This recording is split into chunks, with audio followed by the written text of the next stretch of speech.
Hi friends, അസ്സലാമു അലൈക്കും. ഇന്ന് ഞാൻ വന്നിട്ടുള്ളത് ഓവനും അതുപോലെ ഈസ്റ്റും ഒന്നും ചേർക്കാത്ത നല്ല ടേസ്റ്റി ആയിട്ടുള്ള ഒരു എല്ലാവർക്കും തന്നെ ചെയ്തെടുക്കാൻ പറ്റിയ ഒരു പിസ്സയുടെ റെസിപ്പി ആയിട്ടാണ്. വളരെ വേഗം ഉണ്ടാക്കിയെടുക്കാനും പറ്റും. അപ്പോൾ ഈ പിസ്സ എങ്ങനെയാണ് തയ്യാറാക്കുന്നതെന്ന് നോക്കാം. അപ്പോൾ ആദ്യമായിട്ട് ആരെങ്കിലും വന്നിട്ടുണ്ടെങ്കിൽ എപ്പോഴും പറയുന്ന പോലെ സബ്സ്ക്രൈബ് ചെയ്തിട്ടില്ലാത്തവരാണെങ്കിൽ സബ്സ്ക്രൈബ് ചെയ്യാൻ മറക്കരുത്. അപ്പോൾ ഇതിനായിട്ട് ഞാനിവിടെ ഒരു 1.5 കപ്പ് മൈദ എടുത്തിട്ടുണ്ട്. ഇതിലേക്ക് ഇനി ആവശ്യത്തിന് ഉപ്പ് ചേർത്ത് കൊടുക്കുക. ഒരു 3/4 ടീസ്പൂണോളം ഉപ്പ് ചേർത്തിട്ടുണ്ട്. ഇനി ഇതിലേക്ക് 1 ടീസ്പൂൺ ബേക്കിംഗ് പൗഡറും ഒരു 2 നുള്ളു ബേക്കിംഗ് സോഡ കൂടി ചേർത്ത് കൊടുക്കുന്നുണ്ട്. ബേക്കിംഗ് സോഡയുടെ ഒന്നും അളവ് കൂടി പോകരുത്. ഇതിലേക്ക് ഒരു 2 സ്പൂൺ പഞ്ചസാര കൂടി ചേർത്തിട്ടുണ്ട്. ഒരു 3 ടേബിൾ സ്പൂൺ ഒലിവ് ഓയിലാണ് ചേർത്തിട്ടുള്ളത്. ഇനി ഇതിലേക്ക് ഒരു 4 ടേബിൾ സ്പൂൺ തൈര് ചേർത്ത് കൊടുക്കുക. നല്ല കട്ട തൈര്, പുളിയില്ലാത്ത തൈരാണ് എടുത്തിട്ടുള്ളത്. ഒരു 1/2 കപ്പ് വെള്ളം കൂടി എടുത്തിട്ടുണ്ട്. സാധാ വെള്ളമാണ് എടുത്തിട്ടുള്ളത്. ഇനി ഈ വെള്ളം കുറേശ്ശെയായിട്ട് ചേർത്തിട്ട് നന്നായിട്ടൊന്ന് മിക്സ് ചെയ്തെടുക്കാം. ചപ്പാത്തി മാവിനെക്കാട്ടിലും കുറച്ചും കൂടെ സോഫ്റ്റ് ആയിട്ടുള്ള ഒരു മാവാണ് വേണ്ടത്. അപ്പോൾ വെള്ളത്തിൻ്റെ അളവൊക്കെ നോക്കിയിട്ട് ചേർത്ത് കൊടുത്താൽ മാത്രം മതി. ഞാനിത് കുറേശ്ശെയായിട്ടാണ് ചേർത്തിട്ടുള്ളത്. ഒരു 1/2 കപ്പ് വെള്ളമാണ് ഞാനിപ്പോൾ ഈ ഒരു മാവ് റെഡിയാക്കാനായിട്ട് ചേർത്തിട്ടുള്ളത്.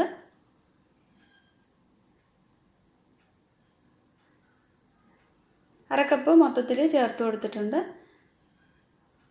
ഇനി ഇത് കൈകൊണ്ട് നന്നായിട്ട് കുഴച്ച് ഒന്ന് സോഫ്റ്റ് ആക്കി എടുക്കണം. അപ്പോൾ കയ്യിൽ ഒട്ടിപ്പിടിക്കാതിരിക്കാനായിട്ട് കുറച്ച് മൈദ, ഒരു സ്പൂണൊക്കെ മൈദ ഒന്ന് കയ്യിലേക്ക് ആക്കി കൊടുത്തിട്ട് നന്നായിട്ട് തന്നെ കുഴച്ചെടുക്കാം.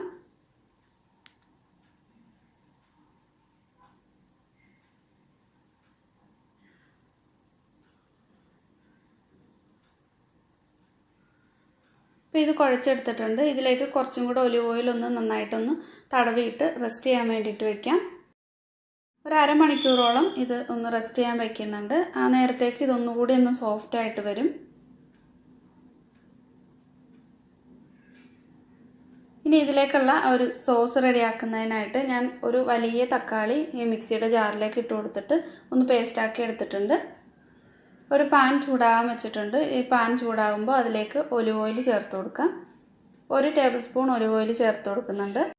അപ്പോൾ ഒലിവ് ഓയിൽ ഇല്ലെങ്കിൽ സൺഫ്ലവർ ഓയിൽ ആയാലും കുഴപ്പമില്ല. അതിലേക്ക് 1 ടീസ്പൂൺ വെളുത്തുള്ളി ചെറുതായിട്ട് കട്ട് ചെയ്തത് ചേർത്തിട്ടുണ്ട്. അതിൻ്റെ പച്ചമണമൊക്കെ മാറുന്നത് വരെ ഒന്ന് ഇളക്കി കൊടുക്കാം.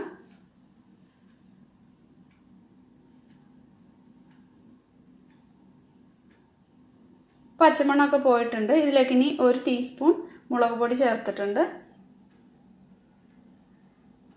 എല്ലാം കൂടെ ഒന്ന് നന്നായിട്ട് ലോ ഫ്ലെയിമിൽ ഇട്ടിട്ട് ഒന്ന് മിക്സ് ചെയ്ത് കൊടുത്തിട്ട് ഇതിലേക്ക് തക്കാളി നേരത്തെ പേസ്റ്റാക്കി വെച്ചിട്ടുള്ളത് ചേർത്ത് കൊടുക്കാം. തക്കാളി മിക്സിയിൽ വെള്ളമൊന്നും ചേർക്കാതെയാണ് അടിച്ചെടുത്തിട്ടുള്ളത്. അതിലേക്ക് കുറച്ച് ഉപ്പും ഇനി ഇതിലേക്ക് ഒരു 2 നുള്ളു പഞ്ചസാര കൂടി ചേർക്കുന്നുണ്ട്. ഒരു നല്ല ടേസ്റ്റ് കിട്ടും. ഇതിനി മിക്സ് ചെയ്തിട്ട് നന്നായിട്ടൊന്ന് വറ്റിച്ചെടുക്കണം.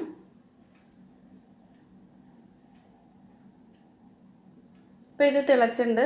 കുറച്ചും കൂടെ ഒന്ന് കുറുകി വരണം.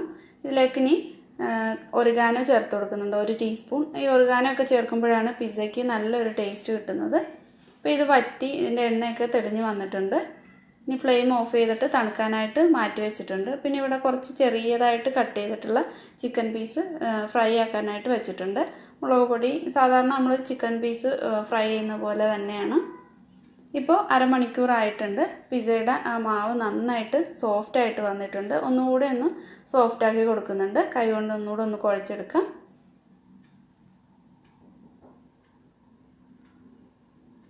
ഇനി ഇത് പിസ്സ റെഡിയാക്കുന്നത് ഇതേപോലെ ഒരു നോൺ സ്റ്റിക്കിൻ്റെ പാനിലാണ്. അതിലേക്ക് വെച്ചിട്ട് കൈ കൊണ്ട് ഇങ്ങനെ പ്രസ് ചെയ്തിട്ട് സെൻറ്ററിൽ നിന്ന് നന്നായിട്ടൊന്ന് പ്രസ് ചെയ്തിട്ട് സൈഡിൽ കുറച്ച് കനത്തേ തന്നെ കൊടുക്കുന്നുണ്ട്. ഒരുപാട് കനം കൂടി പോകണ്ട. നന്നായിട്ട് തന്നെ ഒന്ന് പരത്തി കൊടുത്തിട്ടുണ്ട്.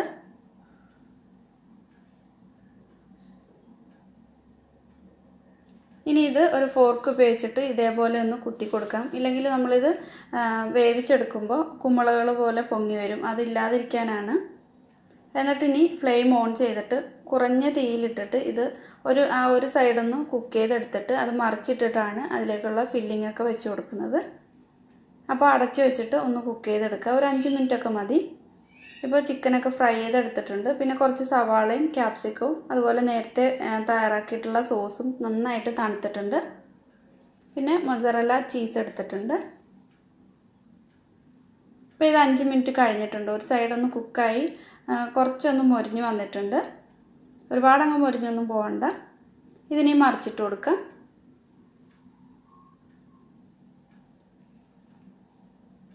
ഞാൻ മറ്റൊരു അയണിൻ്റെ ഒരു തവ ചൂടാക്കാൻ വെച്ചിട്ടുണ്ട്. അതിൻ്റെ മുകളിലായിട്ടാണ് വെച്ചിട്ട് പിസ്സ റെഡിയാക്കി എടുക്കുന്നത്. അപ്പം ലോ ഫ്ലെയിമിലേക്ക് ഇട്ടിട്ടാണ് വെച്ചിട്ടുള്ളത്. ഇനി ഇതിൻ്റെ മുകളിലായിട്ട് നേരത്തെ തയ്യാറാക്കിയിട്ടുള്ള ആ സോസ് സ്പ്രെഡ് ചെയ്ത് കൊടുക്കാം. അപ്പോൾ ഇങ്ങനെ ആദ്യം ഒരു സൈഡ് കുക്ക് ചെയ്തിട്ട് ചെയ്യുമ്പോൾ, അല്ലെങ്കിൽ നമ്മൾ നേരിട്ട് തന്നെ ഇതിലേക്ക് അങ്ങ് ഫില്ലിംഗ് ഒക്കെ വെച്ച് കൊടുത്തിട്ട് കുക്ക് ചെയ്തെടുത്തു കഴിഞ്ഞാൽ ഒരു നനവുണ്ടാവും. അതുകൊണ്ടാണ് ഇങ്ങനെ ഒന്ന് ചൂടാക്കി കുറച്ചൊന്ന് കുക്കാവുമ്പോൾ അതിൻ്റെ മുകളിലായിട്ട് ബാക്കിയെല്ലാം ചേർക്കുന്നത്. അപ്പോൾ ആ സോസ് സ്പ്രെഡ് ചെയ്തിട്ട് അതിൻ്റെ മുകളിൽ ചീസ് ഇട്ട് കൊടുത്തിട്ടുണ്ട്. ഇനി ഇതിൻ്റെ മുകളിൽ ചിക്കൻ പീസ് വെച്ച് കൊടുക്കാം.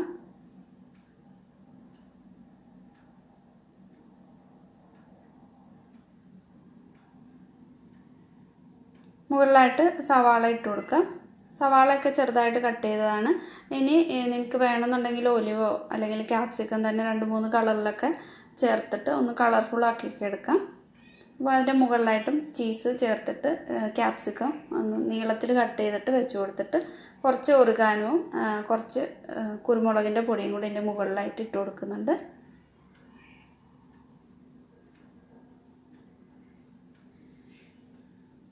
ഇനി ഇതിൻ്റെ മുകളിലായിട്ട് ഒരു 1-2 ടേബിൾ സ്പൂണോളം ഒലിവ് ഓയിൽ ഒന്ന് ഒഴിച്ചു കൊടുക്കുന്നുണ്ട്. അപ്പോൾ ഒരു നല്ല സൈഡൊക്കെ നല്ലപോലെ മൊരിഞ്ഞിട്ട് കിട്ടും. ഇനി ഇത് അടച്ചു വെച്ചിട്ട് കുക്ക് ചെയ്തെടുക്കാം. ഒരു 15 മുതൽ 20 മിനിറ്റ് വരെ ലോ ഫ്ലെയിമിലിട്ടിട്ട് കുക്ക് ചെയ്തെടുക്കാം. അപ്പോൾ ഞാൻ ഈ അടപ്പൊന്ന് തിരിച്ചിട്ട് അടച്ചു കൊടുക്കുന്നുണ്ട്. ഒട്ടും ചൂട് പുറത്തേക്ക് പോകാതെയാണ് അടച്ചു കൊടുക്കേണ്ടത്. ഒരു 15-20 മിനിറ്റ് എടുക്കും. അപ്പോൾ ഓരോ ഫ്ലെയിം അനുസരിച്ചിട്ട് കുറച്ച് വ്യത്യാസമൊക്കെ വരാം. ഇപ്പോൾ ഇത് നന്നായിട്ട് ചീസൊക്കെ മെൽറ്റായി നന്നായിട്ട് തന്നെ കുക്കായിട്ടുണ്ട്. നല്ല മണമൊക്കെ വരുന്നുണ്ട്. ഇനി ഇതിൻ്റെ സൈഡ് താഴ്ഭാഗം കാണിച്ചു തരാം. ഒട്ടും കരിഞ്ഞൊന്നും പോയിട്ടില്ല. അപ്പോൾ ലോ ഫ്ലെയിമിലിട്ടിട്ട് കുറച്ച് നേരം കുക്ക് ചെയ്തെടുത്ത് കഴിയുമ്പം ഇങ്ങനെ നന്നായിട്ട് തന്നെ കിട്ടും, കരിയാതെ തന്നെ കിട്ടും. അതുപോലെ അടിയിലൊക്കെ പാൻ വെച്ചിട്ടല്ലേ ചെയ്തിട്ടുള്ളത്, അതുകൊണ്ട് നന്നായിട്ട് തന്നെ കിട്ടും. അതുപോലെ നല്ല സോഫ്റ്റായിട്ട് എന്നാൽ അടിയിലൊക്കെ നന്നായിട്ട് മൊരിഞ്ഞിട്ടുള്ള നല്ലൊരു പിസ്സയാണ്. അപ്പോൾ ഈസ്റ്റ് ചേർക്കാതെ ചെയ്താലും നല്ലപോലെ തന്നെ നമുക്ക് പിസ്സ റെഡിയാക്കി എടുക്കാൻ പറ്റും. ഒരു ചെറിയ ചൂടോടെ തന്നെ കട്ട് ചെയ്യുന്നുണ്ട്. അപ്പോൾ എല്ലാവരും ഈ ഒരു പിസ്സ റെഡിയാക്കി നോക്കുക. ഇഷ്ടമായിട്ടുണ്ടെങ്കിൽ ലൈക്ക് ചെയ്യുക, ഷെയർ ചെയ്യുക. അതുപോലെ സബ്സ്ക്രൈബ് ചെയ്യാതെ കാണുന്ന ആരെങ്കിലും ഉണ്ടെങ്കിൽ മറക്കാതെ തന്നെ സബ്സ്ക്രൈബ് ചെയ്തിട്ട് സപ്പോർട്ട് ചെയ്യണേ. എന്നിട്ട് ബെല്ലൈക്കൺ പ്രസ് ചെയ്യുക. അപ്പോൾ ഞാൻ പുതിയതായിട്ടൊക്കെ വീഡിയോസ് ഇടുമ്പോൾ നോട്ടിഫിക്കേഷൻ കിട്ടുന്നതാണ്.